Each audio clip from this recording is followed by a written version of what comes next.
End AS 37 देखते हैं, उसका इलस्ट्रेशन 1 देखते हैं। ABC लिमिटेड जो है वो ऑटोमोबाइल कंपोनेंट मैन्युफैक्चरर है। ऑटोमोबाइल मैन्युफैक्चरर जो है वो स्पेसिफाइड डिलीवरी शेड्यूल करती है। नॉन एडरेंस मतलब अगर नहीं की तो पेनल्टी लगेगी। एज ऑन 31 मार्च 2021 के दिन, जो कि रिपोर्टिंग डेट है तब, अब मैन्युफैक्चरर जो है उसने डिलीवरी शेड्यूल की है जून 2022 के दिन। लेकिन जो मैन्युफैक्चरर है वो अवेयर है, उसको पता है कि डिलीवरी वो नहीं कर पाएगा जो कि शेड्यूल की गई है जून 2022 के दिन। डिटरमाइन करके बताए वेदर क्या है जो एंटिटी है उसका प्रेजेंट ऑब्लिगेशन है 31 मार्च 2021 के दिन रिक्वायरिंग क्या उसको प्रोविजन बनाने की ज़रूरत पड़ेगी। इस केस के अंदर यहाँ पर कोई प्रेजेंट ऑब्लिगेशन अराइज नहीं हो रहा है out of the past event के बेसिस के ऊपर, as the goods are schedule, क्योंकि गुड्स शेड्यूल किए गए हैं for the delivery in the June 2022 के अंदर। एंड यहाँ पर कोई भी डिले नहीं है एज एट 31 मार्च 2021 के अंदर, मतलब 31 मार्च 2021 के अंदर कोई डिले नहीं है। हैंस इस वजह से यहाँ पर कोई प्रेजेंट ऑब्लिगेशन नहीं है पे करने के लिए penalty in the current year. Therefore इस वजह से यहाँ पर कोई प्रेजेंट ऑब्लिगेशंस नहीं है रिकॉग्नाइज करने के लिए प्रोविजंस। इलस्ट्रेशन 2 देखते हैं। एक्स शिपिंग लिमिटेड जो है वो रिक्वायर्ड कराया गया है by the law to overhaul its shipping flat once in every 3 years, मतलब 3 साल में एक बार ओवरहोलिंग कर ही देना है, लॉ के हिसाब से है। जो कंपनी है वो फाइनेंस कर रही है team was of the view, company की जो टीम है वो इस व्यू के अंदर है कि इसको रिकॉग्नाइज कब किया जाएगा, जब cost only when the paid, मतलब जब पेड की जाएगी इस कॉस्ट को तभी इसको रिकॉग्नाइज किया जाएगा, ताकि प्रिवेंट कर पाए हम लोग matching of the revenue earned, मतलब जितना रेवेन्यू अर्न किया जा रहा है उससे मैच कर पाए। मैचिंग कॉन्सेप्ट की यहाँ पर बात की जा रही है। Earned all the time with certain cost of the large amount which are incurred occasionally, मतलब एक पूरा लार्ज अमाउंट इनकर्ड होगा एक साथ, तो उसको मैच करने के लिए हम लोग रेवेन्यू कॉन्सेप्ट के साथ मैच करने के लिए यहाँ पर हम लोग ऐसा करेंगे कि जब वो इनकर्ड होगा तभी हम लोग इसको रिकॉर्ड करेंगे। Year by it has formulated, यहाँ पर फॉर्मुलेट किया जा रहा है अकाउंटिंग पॉलिसीज़ को of the provision in its books of the account for future cost of the maintenance, मतलब कि यहाँ पर अकाउंटिंग पॉलिसी बनाई जा रही है जहाँ पर प्रोवाइड किया जा रहा है बुक्स ऑफ द अकाउंट्स के अंदर फ्यूचर कॉस्ट मेंटेनेंस के लिए, overall annual inspection etcetera bye calculating, कैसे रेट पर आर के सेल के हिसाब से यहाँ पर किया जा रहा है। And accumulating a provisions over the time, और यहाँ पर प्रोविजन बनाया जा रहा है over the period of the time, जो प्रोविजन है उसको एडजस्ट किया जा रहा है जब एक्सपेंडिचर एक्चुअली इनकर्ड किया जाएगा। कमेंट करके बताइए वेदर ये क्या जो ये अकाउंटिंग पॉलिसी है एक्स शिपिंग लिमिटेड की क्या वो करेक्ट है। तो जो प्रोविजंस किया गया है for the present obligation arising जो हो रहा है out of the past event, present obligation जो है वो हो रहा है कैसे, प्रोविज़न जो है वो किया गया है कैसे, प्रेजेंट ऑब्लिगेशन जब अराइज हो रहा है पास्ट इवेंट की वजह से। इवन अ लीगल रिक्वायरमेंट होता है ओवरऑल करने के लिए, does not make the cost of the overhauling liability, मतलब अगर लीगल रिक्वायरमेंट भी आ जाए कि आपको ओवरऑलिंग करा लेनी है, इसका मतलब ये नहीं होता कि ये कॉस्ट इनकर्ड हो रही है। Does not make the cost of overhauling liability, मतलब ये लायबिलिटी के तौर पे नहीं आ रही है अभी, बिकॉज क्योंकि यहाँ पर कोई ऑब्लिगेशंस नहीं है exist to overhaul the ships independently, यहाँ पर कोई ऑब्लिगेशंस एग्जिस्ट नहीं कर रही है कि हमको ओवरऑल कराना है शिप को independently of the company future actions. Company के फ्यूचर एक्शन से ऐसा लग नहीं रहा है कि अभी कुछ ओवरऑलिंग होगा और उसकी कोई ऑब्लिगेशंस है। द कंपनी अवॉइड कर सकती है इसको फ्यूचर एक्सपेंडिचर्स के तौर पर bye its future actions, for example के तौर पर बाय सेलिंग द शिप, मतलब कि हो सकता है कंपनी 3 साल के अंदर अंदर ही सेल कर दे शिप को, तो फिर उसकी ये ओवरऑलिंग की कॉस्ट आएगी नहीं। So there is a no present obligation, इस वजह से कोई प्रेजेंट ऑब्लिगेशन यहाँ पर नहीं है। एज पर द स्टैंडर्ड के हिसाब से जो फाइनेंशियल स्टेटमेंट्स डील की जा रही है with the financial positions of an entity eight the end of its reporting period, मतलब जो भी फाइनेंशियल स्टेटमेंट्स के अंदर डील की जा रही है फाइनेंशियल पोजीशंस एंटिटी की end of the reporting period पे, and not its possible positions in the future, मतलब यहाँ पर हमको क्या देखना होता है, तो यहाँ पर हमको रिपोर्टिंग पीरियड के ऊपर स्टैंडर्ड के हिसाब से यहाँ पर हमको फाइनेंशियल स्टेटमेंट देखना होता है, जहाँ पर फाइनेंशियल पोजीशंस देखनी होती है एंटिटी की कब, रिपोर्टिंग पीरियड के ऊपर, ना कि वहाँ पर अपन लोग पॉसिबल पोजीशंस देखते हैं फ्यूचर की, कि फ्यूचर में क्या पॉसिबल पोजीशंस होगी वो नहीं देखते हम लोग। देयरफॉर नो प्रोविजंस, इसी वजह से कोई प्रोविजंस रिकॉग्नाइज नहीं किया जाएगा कॉस्ट की जो कि नीड है to incurred to operate in the future, जो ऑपरेशन की फ्यूचर के अंदर कॉस्ट आने वाली है, मतलब जो ओवरऑलिंग की कॉस्ट आने वाली है उसका प्रोविजन अभी से बना के नहीं रख दिया जाएगा। द ओनली लायबिलिटी रिकॉग्नाइज, सिर्फ जो लायबिलिटी रिकॉग्नाइज होगी एंटिटी बैलेंस शीट के अंदर वो क्या होगी, तो those that exist at the end of the reporting period, मतलब end of the reporting period पर जो भी लायबिलिटी एग्जिस्ट कर रही होगी सिर्फ उसी को रिकॉग्नाइज किया जाएगा। देयरफॉर जो accounting policy of the x shipping limited है वो करेक्ट नहीं है, द कंपनी शुड अडॉप्ट, इसीलिए तो कंपनी अडॉप्ट कर रही है कंपोनेंट अप्रोच को इन AS 16 के हिसाब से प्रॉपर्टी प्लांट एंड इक्विपमेंट। मतलब अकाउंटिंग पॉलिसी के हिसाब से जो एक्स शिपिंग लिमिटेड है वो करेक्ट नहीं है, मतलब उसने जो अकाउंटिंग पॉलिसी अडॉप्ट की है वो करेक्ट नहीं है। जो कंपनी है वो अडॉप्ट करेगी कंपोनेंट अप्रोच से यहाँ पर कंपनी अडॉप्ट करेगी इंडिया 16 के हिसाब से PPE for accounting for the refurbishment cost. मतलब कि यहाँ पर जो भी कॉस्ट इनकर्ड की जाएगी उसको इंडिया 16 के हिसाब से डील किया जाएगा, मतलब कैपिटलाइज्ड किया जाएगा। रिफोर्सिबल कॉस्ट की तरह यहाँ पर हम लोग उसको ट्रीट करेंगे और इसकी कोई प्रोविज़न बनाने की ज़रूरत नहीं है। इलस्ट्रेशन 3 देखते हैं। एक्स केमिकल लिमिटेड जो है वो ऑपरेटिंग कर रही है in the vicinity of the river since 20 सालों से। मतलब कि एक्स केमिकल जो है वो क्या कर रही है, vicinity of the river since 20 सालों से रिवर साफ कर रही है। A community living near the x chemical limited claims that, जो भी एक कम्युनिटी थी वो जो रह रही थी, विसिनिटी मतलब ख़राब कर दी है, गंदी कर रही है। एक कम्युनिटी जो रह रही थी कहाँ पर, एक्स केमिकल लिमिट की जो फैक्ट्री थी वहाँ पर, उसने ये क्लेम किया कि ऑपरेशंस हैज़ कॉस्ट, जो भी एक्स केमिकल लिमिटेड जो है वो जो भी उसका सारी चीज़ें अंदर डाल रहा होगा रिवर के अंदर, जिससे वो ख़राब कर रहा है रिवर को, तो उसकी वजह से जो उसके साइड में जो कम्युनिटी रह रही थी, मतलब लोग रह रहे थे, वो ये बोल रहे हैं कि जो ऑपरेशन कॉस्ट किया जा रहा है कंटेनमेंट का ऑफ ड्रिंकिंग द वाटर, मतलब वो जो रिवर में से वाटर ले रहे हैं और पी रहे हैं उससे उनको हार्म हो रहा है। X chemical limited has received the notice, इस वजह से एक्स केमिकल लिमिटेड जो है उसको नोटिस मिली कहाँ से, गवर्नमेंट एनवायरनमेंट एजेंसी से, that the official investigations will be made, और उसके ऊपर ऑफिशियल इन्वेस्टिगेशंस करनी चाहिए into the claims of the pollutions cost by the entity, जो भी पॉल्यूशन कॉस्ट किया गया है एंटिटी ने उसके हिसाब से उसको गवर्नमेंट ऑफिशियल से नोटिस मिली है। If it is found that, अगर ये फाउंड होता है कि एक्स केमिकल लिमिटेड कॉस्ट कर रही है कंटेनमेंट, मतलब कि ख़राब कर रही है रिवर को, देन तो उसके ऊपर पेनल्टी एंड फाइन लगेगी, would be levied on it. X chemical limited ये बिलीव कर रहा है कि it has implemented all the environmental safety measures. X chemical limited ये बोल रहा है कि हम तो सारे एनवायरमेंट सेफ्टी मेजर अपना के बैठे हैं, टू एन एक्सटेंट दैट, उतने एक्सटेंट तक जो कि unlikely to cause the pollutions, उतने एक्सटेंट तक करके बैठे हैं कि जो पॉल्यूशन कॉज नहीं करेंगे। मैनेजमेंट श्योर नहीं है वेदर के it has all the informations, management ये श्योर नहीं है कि उसके पास सारी इन्फॉर्मेशन है एंटायर 20 ईयर्स की। देयरफॉर इस वजह से नाइदर मैनेजमेंट, ना ही एक्सटर्नल एक्सपर्ट ये बता पा रहा है कि जो केमिकल एक्ट्स है वो उसकी रेस्पॉन्सिबिलिटी कितनी आएगी जब इन्वेस्टिगेशन कंप्लीट होगी। इस सिचुएशंस के अंदर कैसे मैनेजमेंट एक्स केमिकल लिमिटेड का अकाउंट करेगा लायबिलिटी को। सॉल्यूशंस के अंदर देखते हैं, एज़ पर द स्टैंडर्ड के हिसाब से प्रेजेंट केस के अंदर जो अवेलेबल एविडेंस है वो सपोर्ट नहीं कर रहा है कंक्लूशंस को कि प्रेजेंट ऑब्लिगेशन एग्जिस्ट कर रही है। हाउएवर, लेकिन फिर भी यहाँ पर पॉसिबल ऑब्लिगेशंस तो एग्जिस्ट कर रही है, एंड ये कन्फर्म भी है कि कंप्लीशंस ऑफ द इन्वेस्टिगेशन, के जब इन्वेस्टिगेशंस कंप्लीशन होगी तब यहाँ पर पॉसिबल ऑब्लिगेशंस है कि यहाँ पर पॉसिबल ऑब्लिगेशंस एग्जिस्ट कर रही है, एंड ये कंफर्म भी कर रही है upon the completion of the investigation. Therefore जो मैनेजमेंट है वो डिस्क्लोज करेगी कंटीजेंट लायबिलिटी को, इसीलिए यहाँ पर मैनेजमेंट पॉसिबल ऑब्लिगेशंस की वजह से कंटीजेंट लायबिलिटी बनाएगी, पोटेंशियल पेनल्टीज़ की एंड फाइन्स की, मतलब कि कितना हो सकता है वो एक अंदाजे के तौर पर यहाँ पर प्रोविजंस कंटीजेंसीज बनाई जाएगी, यहाँ पर कंटीजेंसीज बनाई जाएगी, कंटीजेंट लायबिलिटी के तौर पर डिस्क्लोज किया जाएगा कि कितनी पोटेंशियल पेनल्टीज़ एंड फाइन्स हो सकती है जो इम्पोज की जाएगी अगर कंटेनमेंट हो जाता है, प्रूव हो जाता है तो।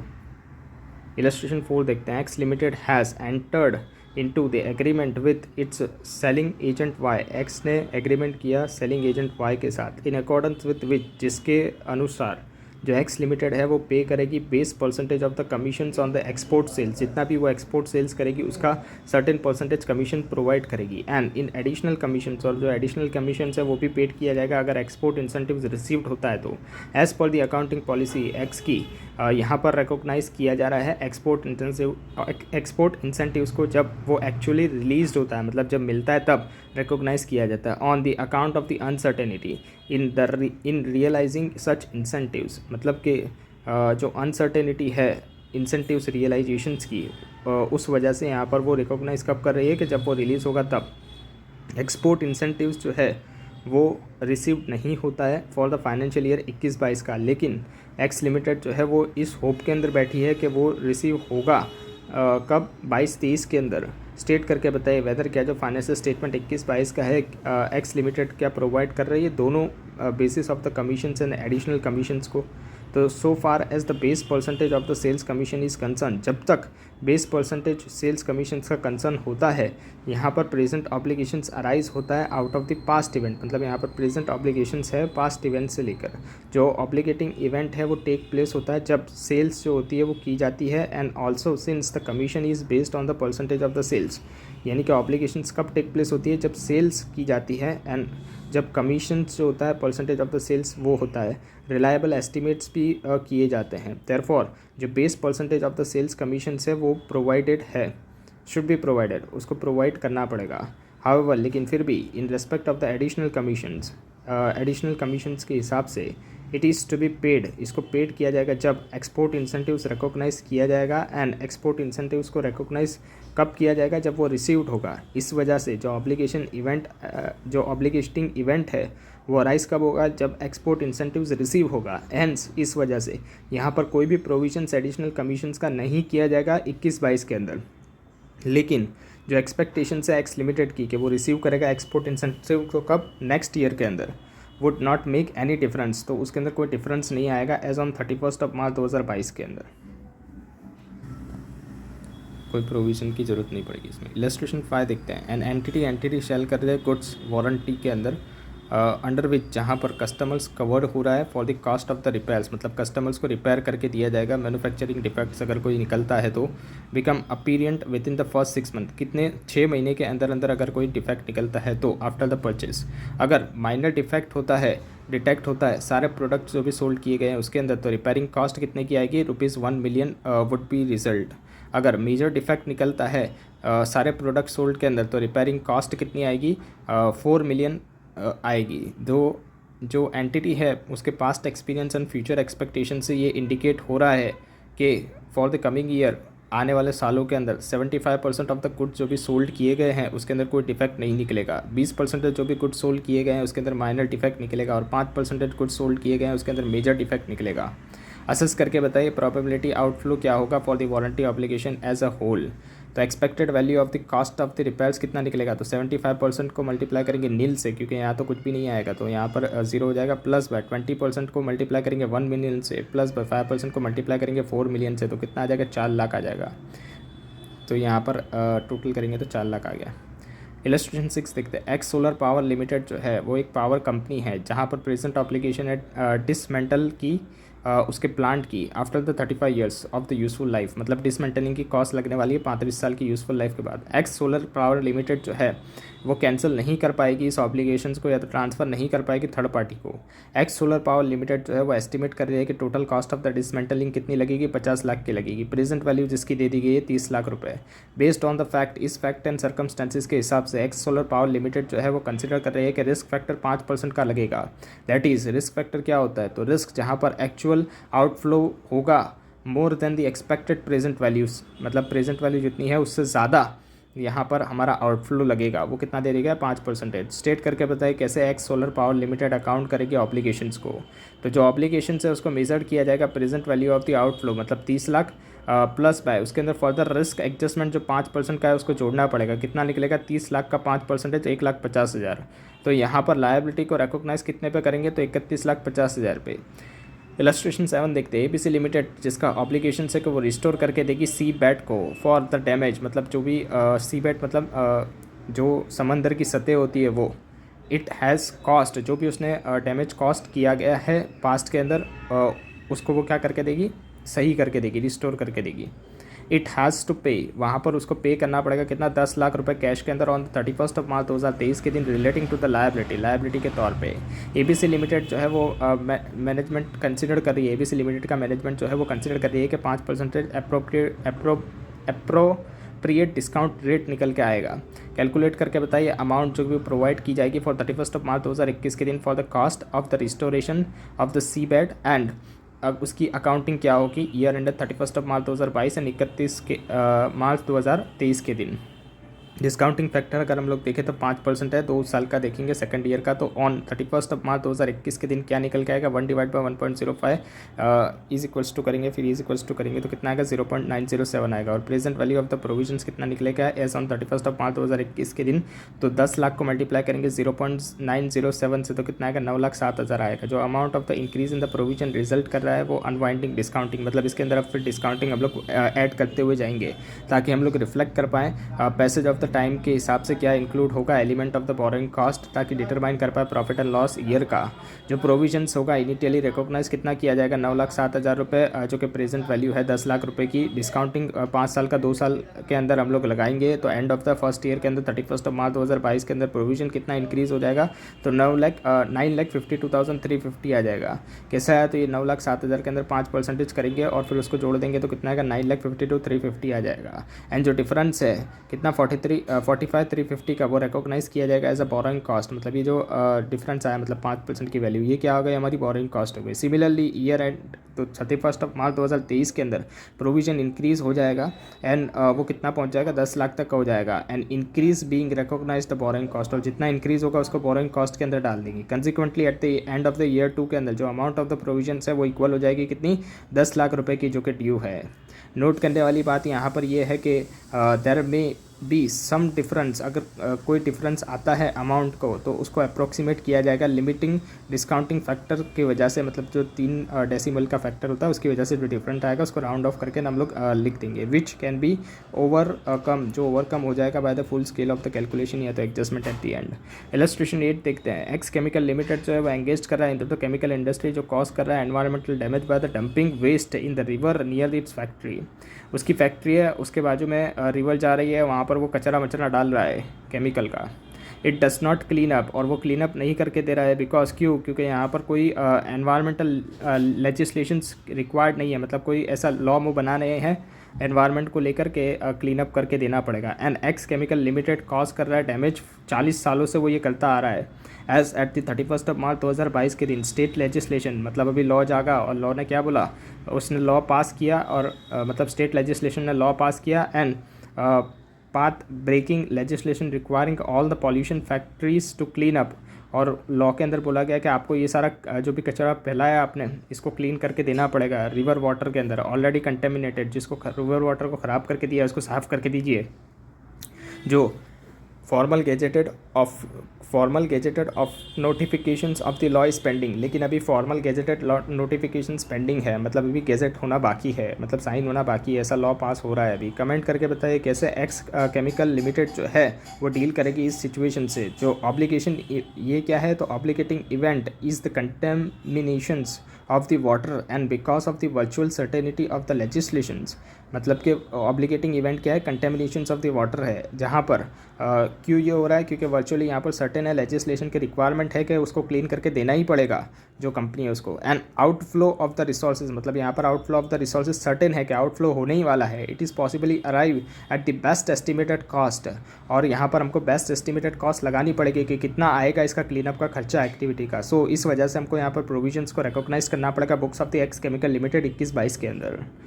इलस्ट्रेशन 9 देखते हैं। एक्स ब्यूटी सॉल्यूशन लिमिटेड जो है वो सेल कर रही है कॉस्मेटिक प्रोडक्ट को अंडर द ब्रांड, कौन से ब्रांड का नेम है, उसका बी का नेम है, but it is getting its product manufacture by from the Y, लेकिन वो प्रोडक्ट किससे बनाती है, वाई से बनाती है। इट हैज़ अंडरस्टैंडिंग, उसके पास अंडरस्टैंडिंग है enforceable agreement with the Y limited, मतलब उसने एग्रीमेंट करके रखा है वाई लिमिटेड के साथ, दैट इफ़ अगर कंपनी बिकम लायबल, अगर कंपनी लायबल होती है कोई भी डैमेज के लिए जो कि क्लेम किया जाता है ड्यू टू एनी इंजरी, अगर कोई इंजरी हुई या तो हार्म हुई कस्टमर्स को कॉस्मेटिक प्रोडक्ट की वजह से, तो 30% जो है वो रीइम्बर्स कौन करके देगा, वाई लिमिटेड करके देगा। ड्यूरिंग द फाइनेंशियल ईयर 21-22 के अंदर जो एस्टिमेट है क्लेम का वो कितना निकल के आ रहा है, 30 लाख रुपए का निकल के आ रहा है, जो कि पेएबल होगा कस्टमर्स को by the x beauty solution limited के द्वारा। हाउ शुड, कैसे एक्स ब्यूटी सॉल्यूशन लिमिटेड जो है वो अकाउंट करेगी क्लेम को बिकम पेएबल। तो यहाँ पर सॉल्यूशन देखते हैं। सिंस यहाँ पर अंडरस्टैंडिंग रिजल्ट कर रहा है कि ये एनफोर्सिबल एग्रीमेंट है, तो जो रीइम्बर्समेंट 9 लाख का है कैसे निकल के आया, 30 लाख का 30%, 9 लाख का है, ये रिकॉग्नाइज कैसे किया जाएगा, एज अ रीइम्बर्समेंट राइट के तौर पे किया जाएगा। एंड जो प्रोविजंस है वो कितना बनाया जाएगा, वो 30 लाख रुपए का बनाया जाएगा। जो रीइंबर्समेंट राइट है वो ट्रीट किया जाएगा एज अ सेपरेट असेट, मतलब रीइंबर्समेंट राइट को हम लोग सेपरेट असेट के तौर पर दिखाएंगे and shall not be offset, और उसको प्रोविजंस के साथ ऑफसेट नहीं कर देंगे in the statement of the profit and loss account. अगर जब हम लोग statement of the profit and loss बनाएंगे उसके अंदर जो एक्सपेंडिचर होगा प्रेजेंट का वो कितना बताएंगे हम लोग 21, मतलब यहाँ पर ऑफसेट कर देना है statement of the profit and loss account के अंदर 30 minus by 9 21 after offsetting the reimbursement right. कैसे यहाँ पर 21 आ रहा है तो ऑफसेट करके ने रीइंबर्समेंट राइट को। इलस्ट्रेशन 10 देखते हैं। एक्स टेलीकॉम लिमिटेड जो है has the income tax legislation pending before the appellate tribunal. X telecom limited जो है उसके अंदर इनकम टैक्स का लिटिगेशन से पेंडिंग किसके अगेंस्ट में, ट्रिब्यूनल्स अथॉरिटी के वहाँ पर पेंडिंग पड़ा हुआ है इनकम टैक्स का लिटिगेशंस।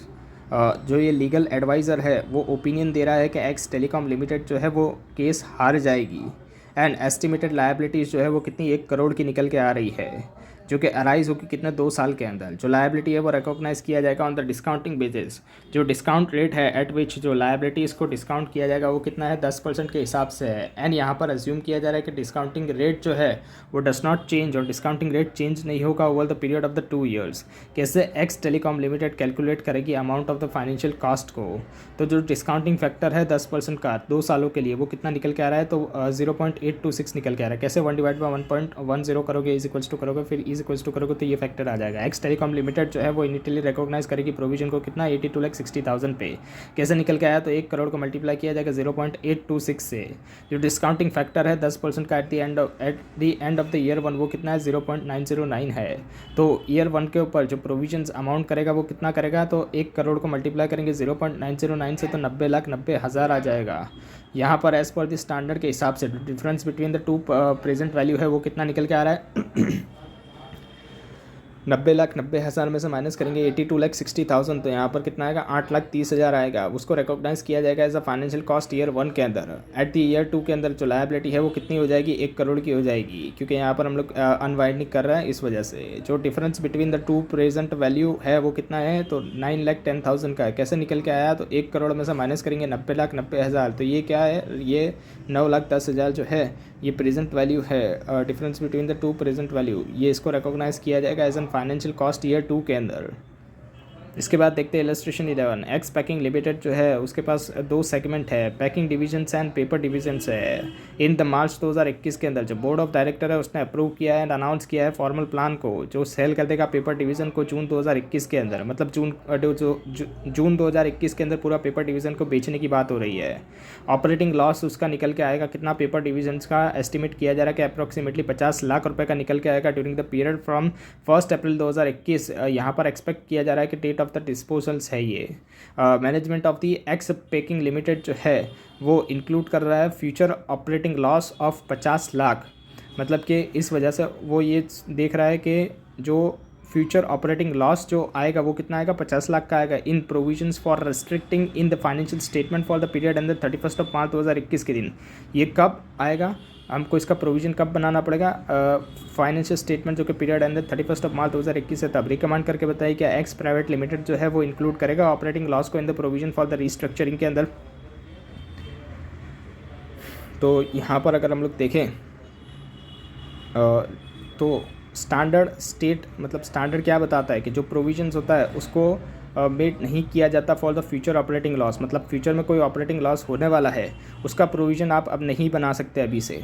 सिंस जो इंड एस 37 से वो प्रोहिबिट कर रहा है recognisation of the future operating loss, मतलब फ्यूचर में जो ऑपरेटिंग लॉस है उसका प्रोविजंस को बनाने के लिए यहाँ पर इंड एस 37 क्या कर रहा है, रेस्ट्रिक्ट कर रहा है, प्रोहिबिट कर रहा है। एक्स इसी वजह से जो एक्स पैकिंग लिमिटेड है वो इंक्लूड नहीं करेगा फ्यूचर ऑपरेटिंग लॉस को in the provisions for restricting, even though भले ही उसको पता है कि जो लॉस है वो डिस्पोजल ग्रुप का होने वाला है, लेकिन वो प्रोविज़न नहीं बनाएगा इसका।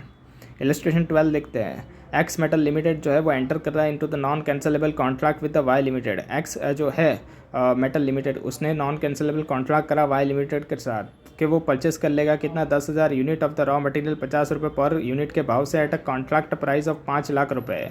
As per the terms of the contracts X metal limited जो है वो पे कर रहा है 60,000 एग्जिट करने के लिए सेट कॉन्ट्रैक्ट को, मतलब 60,000 दे रहा है कि आप इसमें से एग्जिट होने के लिए दे रहा है। एक्स मेटल लिमिटेड जो है वो डिसकंटिन्यूड कर रहा है मैन्युफैक्चरिंग ऑफ द प्रोडक्ट, मतलब मैन्युफैक्चरिंग करने का बंद कर रहा है वो that would use to said the raw material, मतलब ये जो रॉ मटेरियल है उसको उसका प्रोडक्शन करना वो बंद कर रहा है। फॉर दैट, इस वजह से जो एक्स मेटल लिमिटेड है वो आइडेंटिफाइड कर रहा है थर्ड पार्टी को to whom it can sell the said raw material at 45 per unit के हिसाब से। स्टेट करके बताइए कैसे एक्स मेटल लिमिटेड जो है वो अकाउंट करेगा ट्रांजेक्शन्स को in the books of the in the books in respect of the above contract के हिसाब से। जो सर्कमस्टेंसेस है वो इंडिकेट कर रहा है कि ये ओनरस कॉन्ट्रैक्ट है, मतलब कि द ओनली बेनिफिट, जो एक बेनिफिट है वो कहाँ से निकल के आ रहा है, परचेस कॉन्ट्रैक्ट कॉस्टिंग से निकल के आ रहा है जो कि 5 लाख की है। ये प्रोसीड करेगा फ्रॉम द सेल्स कॉन्ट्रैक्ट जो कि कितना आएगा 4,50,000। देयरफॉर जो प्रोविजंस है वो कितना किया जाएगा, मेट किया जाएगा ओनरस एलिमेंट का 50,000 रुपये से, being the lower of the cost of fulfilling the contract and the panel cost of the cancellations, मतलब इन दोनों में से जो भी लोअर होगा उसके हिसाब से। मतलब यहाँ पर जो ऑनरस एलिमेंट कितना है 50,000 का निकल के आया, कैसे निकल के आया, लोअर कितना cost of fulfilling the contract, मतलब कॉन्ट्रैक्ट को फुलफिल करने की जो कॉस्ट है वो, and penalty cost of the cancellation है वो। इन दोनों में से क्या देखा जाएगा, लोअर देखा जाएगा, lower of the cost of fulfilling the contract, मतलब कॉन्ट्रैक्ट को फुलफिल करने से कितना लॉस हो रहा है, एंड पेनल्टी कॉस्ट कैंसलेशन की कितनी हो रही है। तो ये दोनों में से जो भी लोअर होगा, मतलब 60,000 की हमको पेनल्टी लगेगी तो वो हमारे कम हो रहा है, तो वो कम हो रहा है, इसी वजह से यहाँ पर हम लोग वो लिख देंगे।